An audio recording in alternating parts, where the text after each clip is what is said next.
Okay, so in 20 years, Canadians aged 65 years and older will account for roughly one-fourth of our population. But our elder care system is already strained and looking more and more like an assembly line.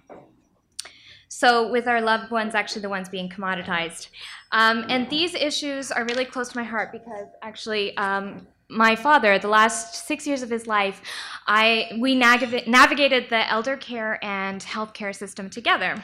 And I saw some really awful things. Mostly to do with human dignity that was lost in this elder care facility. So, but luckily, I've seen some really encouraging examples through my work, and so I'm going to share three of them with you. This first one comes from Denmark, and it's called the Frederica. Oh my gosh, I'm not saying this right. The Fredericia municipality who started this model. And basically, it all started with a pair of socks. So if you imagine I'm an older woman and I'm unable to put on my control socks in the morning, normally under this model, or under the old model, I would call the public services and someone would help me put on the socks, and they'd also help me take them off at the end of the day. But this new model sends a personal trainer instead to my house, and I get stronger on my own, and I'm able to manage putting on my socks on my own. And so this has a number of side effects. I'm healthier in general. I'm also able to play with my grandkids, and I can go up the stairs, and I'm comfortable in my own skin. So, and probably the most exciting part of this is that public service and the professionals and citizens are co-creating these solutions together, and that's what you saw in the last image there. And they're asking this really basic question of what do you want to be able to do again? And they're actually asking the citizens and focusing on how they can become functioning and able on their own. And this model is spreading across Denmark. 2 out of 3 municipalities across the country are already implementing some form of the Fredericia model. And they've stated publicly that there's a 15% efficiency dividend that you can gain back. So I have more examples. This next one is from Japan. And over in Japan, there's been kind of a two-tiered system for a long time. So that means that there is service that is really poor quality, and then there's service that's really out of reach. And there's also this cultural element where it's really honorable to take care of your parents into their old age, so people don't want to send them to a home. But under the Shinkokai model, there's 3 kind of parts that make it really unique. So they're employing marginalized citizens, and they're also using unused buildings that were idle, and they're turning them into nursing homes. And the third element is gone, so I can't remember. And this is this woman here, Masue, is the one who created this model.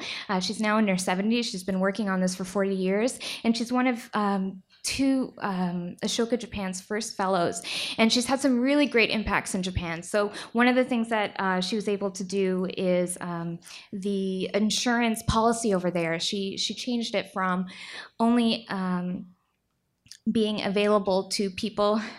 Oh man, I'm on France. Okay, I'm gonna I'm gonna move ahead. So over in France, a group of aging activists actually started a model, and they didn't want to live by someone else's rules or schedule, and they decided, you know what, we're gonna create our own house, and we're gonna call it Baba Yaga's house, and we're gonna live by our own rules. And so the model is really simple. It's very much that, and it all started by Teresa Clerc is her name.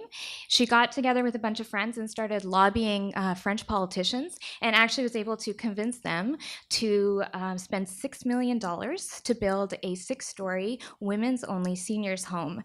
And that took 13 years in itself to do. And they all moved in October 2012, so that is pretty recent. And so her model is very inspiring. And this is just one of her quotes that I tried to transfer from French. So Living a long life is good, but aging well is better. And she's actually been inspiring people around the world. And a journalist in Montreal picked up on this idea, Janet Torge, and she's trying to implement the model here in Canada. And she's calling it radical rest homes. So that's also something you can search on the internet now. And her model is a little bit different. She wants to create an association so that people who want to live independently like this, whether it's in an apartment that they rent or like a whole building, or living in Mexico together, or basically you just get together with a bunch of friends and you don't live with professional help. There's no nurses, there's no chefs. You support one another, and it's so this association would create a national community. And this is her vision, is to create a national community of these kinds of care homes. So this goes very fast. This is just a little glimpse of kind of the possibility of the things we can do with elder care innovations, and but it's not going to happen on our own. And this is something that there's a lot more. Okay, so there's a lot of other examples too that I didn't get to mention. So they are listed here. And I also have a personal blog where I'm kind of putting anything that I find on this issue, because it is something that's very close to my heart. And you can find that at thinkthrice.ca/eldercare. And if you care about this stuff, just come talk to me or send me an email or something, and hopefully we can bring some of this great stuff to Canada. So thank you.